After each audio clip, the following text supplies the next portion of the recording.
All right, David Taylor, chuckling already. How do you put into words what just happened, particularly at heavyweight? Wyatt Hendrickson just beat Gable Steveson, a guy who won the Olympics the day after you won the Olympics. That was crazy. I just think this is a sport where, everyone's got a chance. You just got to believe. You got to believe, and I mean, it's easy to get caught up in what you can and what you can't do. And, Wyatt believed. And honestly, not one time this year did we talk about wrestling Gable. From the moment he got there, was just, let's just become a better wrestler. Like everyone knew Wyatt for the pinner, and he was a great, prolific pinner, but he was very sloppy, made a lot of mistakes, and that's what cost him in these tournaments. You get hurt. And I told him when you get here, I said, I'll have a plan for you. I'll keep you healthy, and I'll get you at your best in the national tournament.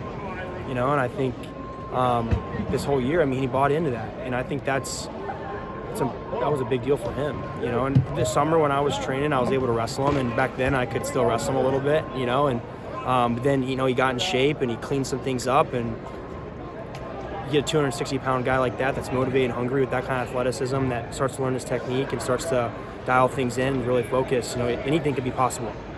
And that's really what happened tonight. And the biggest thing for him was just patience. When he wrestled Greg and he wrestled, Wyatt, or when he wrestled Gable, those guys are great at reattacks, and I think that's kind of where he's been vulnerable in the past. Is just, all right, with those guys, you got to be patient. You got to be patient, got to keep him reacting. He's in great shape. The guy can do stance in motion essentially the entire match.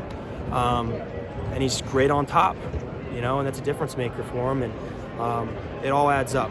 And he gave himself a chance. He had a chance, and I just said, all right, well, you got to keep him reacting. And when you go, you got to get two hands to leg, and you're going to have to fight for the finish. And, he made it happen. The finish was insane because it was for a long period of time, just one hand. How was he able to pull that in and get his hips under him? But that's like a belief moment, honestly. There's some technique to it. He pounded, right? He did a good job of not splitting his hands so his hips came in. There's technique to it, but those are moments where, you look back and as a competitor, you just do something. You just do it, right? And he did it, and that was pretty incredible. You said you didn't talk about Gable at all, but Wyatt said you had talked to him about being a national champion. Oh, yeah. We're not training to beat singular guys. We're trying to be the best wrestler we can be. That's what we talked about. Was just coming back to Oklahoma State and the standard of excellence that we want to have as a program is like we're just trying to be the best at what we're doing, and in doing so, that's cleaning up just cleaning things up and just being better every single week, being better lifestyle, better way that you train, better way that you compete mentally, just even learning how to help these guys. The way that I was wired mentally, these guys are maybe not wired the same. So we got to learn how to communicate to them differently. We even throughout the national tournament, we started to change the way that we communicated with the guys. So I just think in doing so, we're trying to be the best version. Yeah, and are we trying? This is the pinnacle. We're trying to be national champions. We're trying to win the national championship. This is a really hard tournament to win. And whoever's in your path, you can't predict who's going to be there.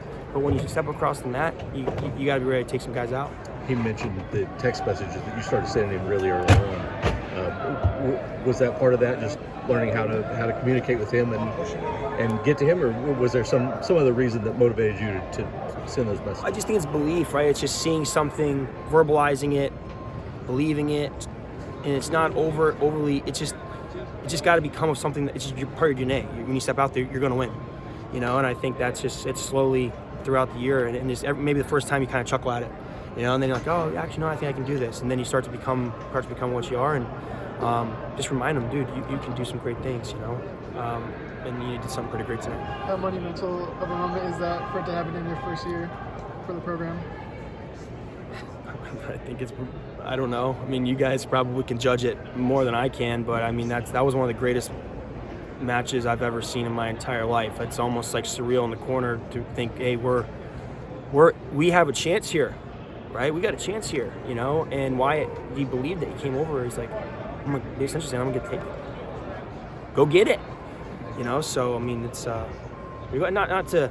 And think about DJ, right? DJ beat two separate national champions to win, right? Wyatt beat two separate national champions to win.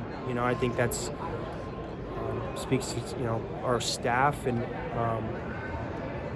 everybody in our program, in the things that we're trying to help these guys do. It's pretty cool.